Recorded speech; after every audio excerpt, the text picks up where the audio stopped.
বলতে চাইছি, আমরা জানি মমতা বন্দ্যোপাধ্যায়, এই দেগঙ্গার মানুষের কাছে আমরা বারবার বলার চেষ্টা করছি, এই মমতা বন্দ্যোপাধ্যায় কখনো বোরকা পড়ছে, কখনো হিজাব পড়ছে। আমি একজন হিন্দু ঘরের সন্তান হয়ে সে আমরা দেখেছি আমার দুর্গা পুজোয় 4 দিন পুজোর ছুটি থাকে, কালী পুজোয় ছুটি থাকে, ভাই ফোঁটায় ছুটি থাকে, জগদ্ধাত্রী পুজোয় ছুটি থাকে, আমার মহাবীর জয়ন্তীতে ছুটি থাকে, হনুমান জয়ন্তীতে ছুটি থাকে। মাননীয় মুখ্যমন্ত্রী, আপনি তো বলেছেন আপনি নাকি মুসলমানদের রক্ষাকর্তা, আপনি হিজাব পড়ুন, বোরকা পড়ুন, জগন্নাথ মন্দির উদ্বোধনের পর আপনি আরো বারবার হিজাব পড়ুন, কিন্তু আপনি মুসলমানদের রক্ষাকর্তা হয়ে আপনি ঈদের 2 দিন ছুটি ঘোষণা করতে পারলেন না। আমরা দাবি রাখছি মাননীয় মুখ্যমন্ত্রী, আপনার মুখোশ খুলে পড়েছে, কারণ আমি এই বাংলায় আপনি বাইনারি পলিটিক্স, হিন্দু মুসলমানের পলিটিক্স করতে চাইছেন। আর আমার ইন্ডিয়ান সেকুলার ফ্রন্ট বলছে মোরা এক বিন্দে 2টি কুসুম, হিন্দু মুসলমান, মুসলিম কারণ নরমণি, হিন্দু তাহার প্রাণ।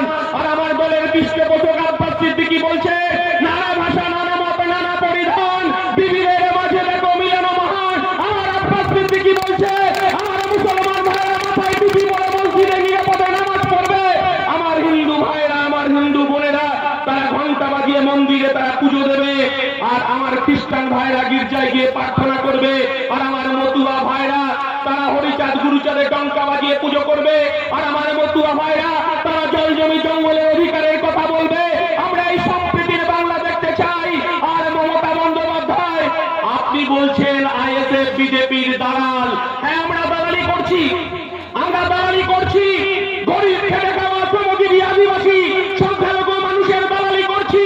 আপনি আদিবাসীদের জল জমি জঙ্গলের অধিকার কেড়ে নিয়েছে, আমরা ছুটে গেছি দেউচা পাঠামি। আপনি মুসলমানদের জমি, তাদের বাপ দাদাদের কবরস্থান, তাদের মন্দির মসজিদে হাত বাড়িয়েছেন। নওশাদ সিদ্দিকী রাস্তায় আছে, নওশাদ সিদ্দিকী কালকে হুঁশিয়ারি দিয়েছেন ঢোলাতে আমি দেগঙ্গায় যাব।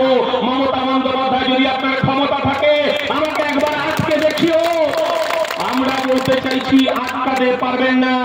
আপনি মুসলমানদের ভয় দেখিয়ে, জুজু দেখিয়ে বিজেপি চলে আসবে বলে দেগঙ্গা সাধারণ গরিব খেটে খাওয়া মানুষের ভোটকে লুট করেছে।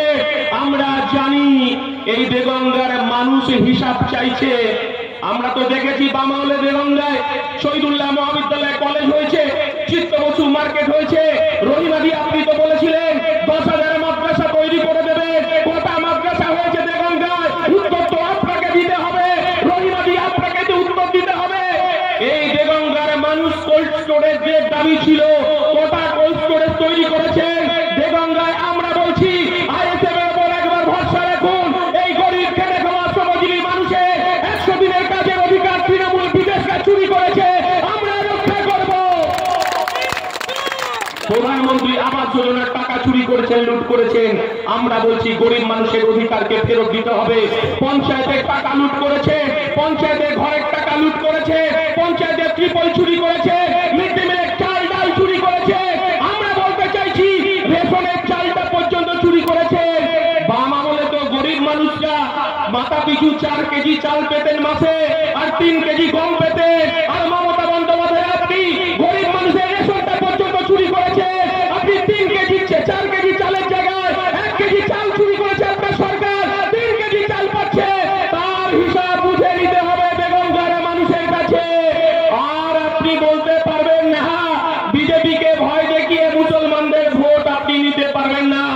আপনার মুখোশ খুলে পড়েছে। মমতাদি উড়িষ্যা সরকার কমিশন করেছে। আপনার যদি নিম কার্ডের দরকার হতো আপনি আমাদের কুতুবউদ্দিন ফতেহি বা মুসাকে বলতে পারতেন আপনি নিম কার্ড আপনার জগন্নাথ মন্দিরে পাঠিয়ে দিত। উড়িষ্যা সরকার দাবি তুলেছে নিম কার্ডটা পর্যন্ত চুরি করে নিয়ে এসেছে মাননীয় মুখ্যমন্ত্রী। তিনি দীঘায় জগন্নাথ মন্দির করেছেন। এর থেকে লজ্জার আর কি হতে পারে? একটা প্রতিবেশী রাজ্যের মুখ্যমন্ত্রী কমিশন তৈরি করেছে। গরিব মানুষের অধিকার লুট হচ্ছে। আপনি হিন্দু পাড়ায় গিয়ে বলছেন মুসলমানের টুপি পরা দল, আর আপনি মুসলমান পাড়ায় গিয়ে বলছেন বিজেপির দালাল, বিজেপিকে রুখতে হবে। আব্বাস সিদ্দিকী, নওশাদ সিদ্দিকী বিজেপির দালালি করছে, আপনার বলতে লজ্জা করছে না? 1998 সালে ফিরে যান। এই কথাটা বলছি এই কারণে, 1998 সাল তৃণমূল কংগ্রেস তৈরি হলো। নাগপুরের নির্দেশে, আরএসএসের নির্দেশে এই বাংলায় মমতা বন্দ্যোপাধ্যায় বাম সরকারের বিরুদ্ধে আপনি বিজেপিকে ডেকে নিয়ে এসেছেন, আপনি বিজেপির সঙ্গে গাঁটছড়া বাঁধলেন। আমরা কি দেখলাম? মমতা বন্দ্যোপাধ্যায় আপনি লোকসভা নির্বাচন